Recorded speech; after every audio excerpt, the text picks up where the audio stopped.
This is a remote condenser for a freezer, right? Super simple system.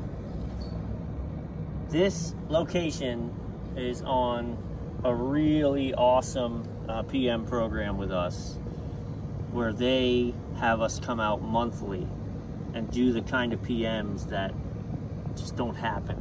And by that I mean, look at this contactor. There's definitely signs that contactor is burning up. Right, it's not failed. I don't have burnt wires or anything yet. I'm gonna get the thermal vision on it and see what it tells me, but that needs to be changed. This defrost clock, also, the time was way off. So what I think I'm gonna do this time, I've set it to the correct time. It spins pretty freely. Kind of. It's not terrible. So I think it still spins proper. It's 10:30 a.m., so we're gonna go with that. All right, but look at this corner. Look at right there. You've got this little capacitor diode burning the unit.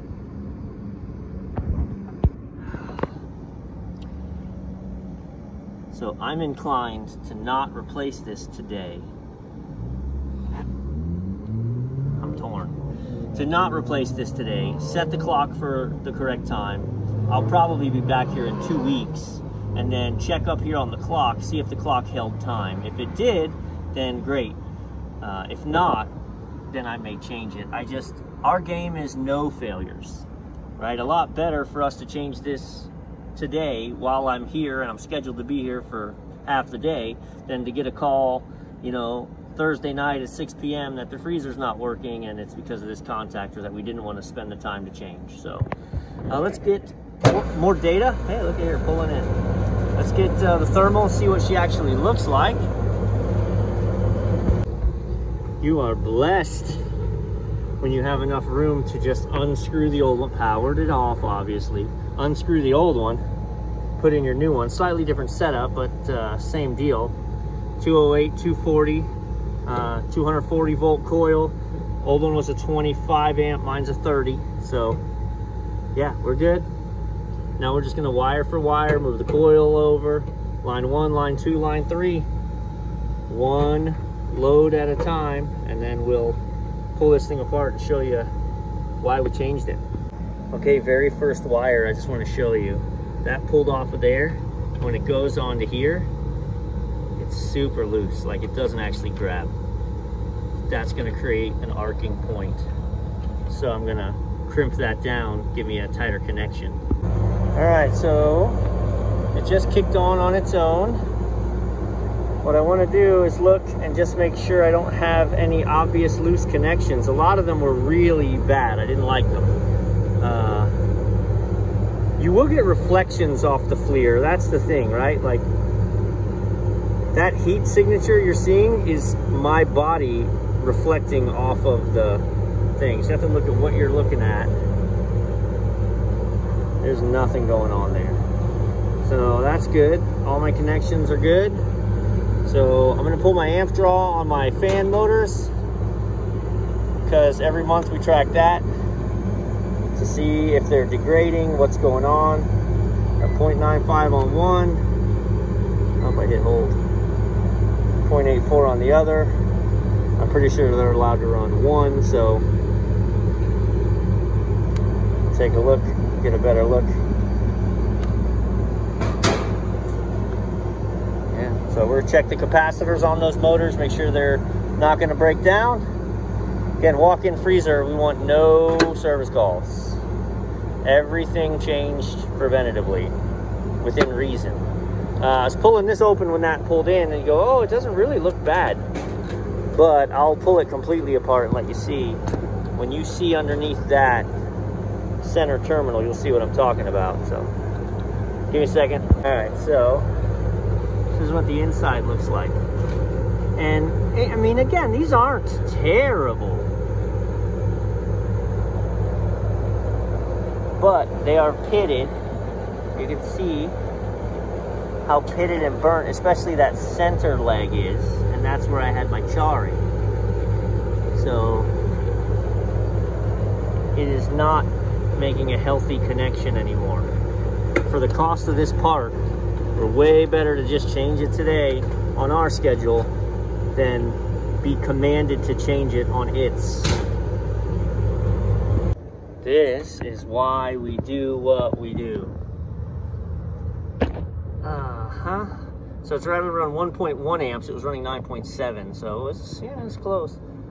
But it has a 5 microfarad capacitor, so I've discharged the capacitor. I got my meter on it.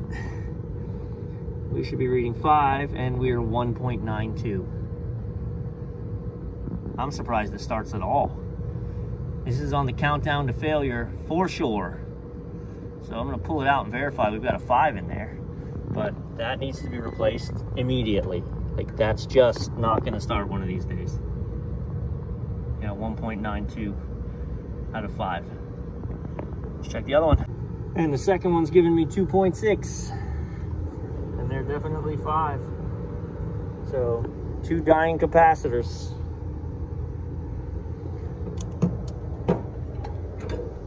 Don't do these steps and you'll be back on an emergency call, which service companies want. Yes, absolutely. I just want to change that contactor today because it's bad and I'm out of here. Boom, here's your bill. And then in 2 weeks, this thing's going off on high head pressure because this capacitor's dead. I show up and I change that capacitor. Yep, you're good to go. Boom, I'm gone. In another month, that capacitor, like, just check it all today. Check it all today. Know you're good. We do something very different in my organization. We sell within all reasonable actions the prevention of breakdowns. I mean, if this thing fails tomorrow, it's not going to be for lack of me checking the amp draws on the motor, checking the capacitors, checking the electronic components, like checking the temperature across the filter dryer, checking that the low pressure control's cutting in and cutting out at the right time. Like, there's only so much you can do. But if you do all of it, you really will prevent these emergencies. I know it's going to be really loud. This motor was pulling 0.94, I think, 0.93 before. Now it's pulling 0.78. This unit was pulling 0.8.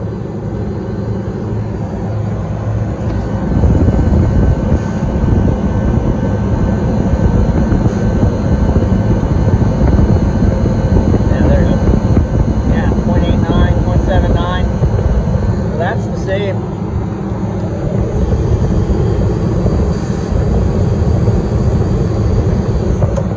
Happier motors. Bonus footage, this is the cooler. That was the freezer we were working on. Same 5 microfarad capacitor, 2.2. 2.2. Gotta change this one too. So somebody smarter than me riddled me this. I pulled amp draw before. I showed you the last video, and it was pulling 0.93. I changed the start capacitor, right? This is a start capacitor. Now that I've changed it and put the proper microfarad capacitor on it,